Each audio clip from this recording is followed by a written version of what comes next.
በጣም ከባድ ነው። ምክንያቱም ከቃላቶች በላይ የሆኑ ብዙ ነገሮች አሉና ከባድ በነበሩ ህይወት ጊዜያቶች ሁሉ በጣም ብዙ ወዳጆች አብራችሁ ናችሁ። ሰራተኛ ማባረር ወንበር እስከ መቀየር ስሜት የማይሰጠው ኢቢኤስ ብዙ ኖራበት ውስጥ ድረስ ጣቢያ የመዘነችበት ሳይሆን አይቀርም። እከሌ ተባረረ፣ ልትባረር መጣ አልመጣ ምን ይቀርብኛል ባዩ ኢቢኤስ ያልሰጣትን ታስፈልግኛለሽ አብረን እንደግ ባይነቱ ገና ከመግባቷ የሚያሳብቅ ነው። አባይ ቲቪ ጋር የተፈራረመችው ስምምነት ምርጥ ስምምነት ነው ተብሎለታል። ሰላማዊ የሆነና ቤተሰባዊ ኢንቫይሮንመንት ያለ ክበብ ትልቅ ሚና አለው ስትል ኢቢኤስ በነበረችበት ወቅት ሰላም አታ እንደነበር የሚያሳብቅ ንግግር አድርጋለች። ውስጥ የኔነት ስሜት መሞላት ሲኖር ይዘ የምትመጣው ነገር በኢነርጂ ይዘ ትመጣለ። የኔነትን ስሜት ይዘ ህዝብ ፊት ስትቆም ይጋባል። ያንን ስሜት ከጅምሩ አይችበታለሁ ስትል አባይ ቲቪን የምታሞጋግስ ሳይሆን ኢቢኤስን ልኩን የምትነግር ይመስል ነበር። የህዝብ ልጅ ነኝ ብዬ አስባለሁ ምትል መቅደስ ደበሳይ ሳይገኝ እንደ ቤተሰብ የሚያየኝ አንዱ አባይ ቲቪ ነው፣ በደንብ እሰራለሁ ስትል ቃሏን ሰጥታለች።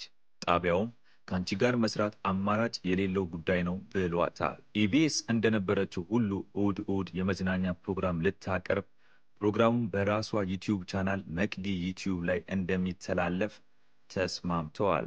ታዲያ ተሯሩጦ ከኢቢኤስ የተቀበላት አባይ ቲቪ በደንብ እንደሚያተርፍ ይጠበቃል።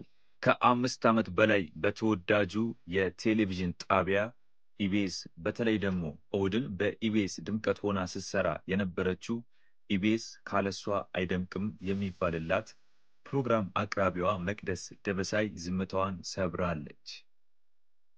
ከኢቢኤስ ቴሌቪዥን ጋር በይፋ ስለመለያየቷ ከዚህ በኋላ በራሷ ዩቲዩብ ቻናል ላይ በይፋ በቪዲዮ እንደምትመጣ ተናግራለች። በተለይ ደግሞ የፋና ፈርጥ የሆነችው ጋዜጠኛ ምህረት ዮሴፍ የሷን ቦታ መተካቷ መቅደስ ደበሳይ ስለ ኢቢኤስ ስለመለያየቷ ውድ የድንቅ እይታ ቤተሰቦች ከኢቢኤስ ቴሌቪዥን ጋር ተለያይታ በራሷ ዩቲዩብ ቻናል እንደምትመጣና እሷን የሚወዳት ሰዎች ከዚህ በኋላ በዩቲዩብ ቻናሏ ላይ የምትለቃቸውን እንግዶችን እያቀረበች ኢንተርቪው እንደምታደርግና አዳዲስ ፕሮግራሞችን እንደምታቀርብ በይፋ ተናግራለች።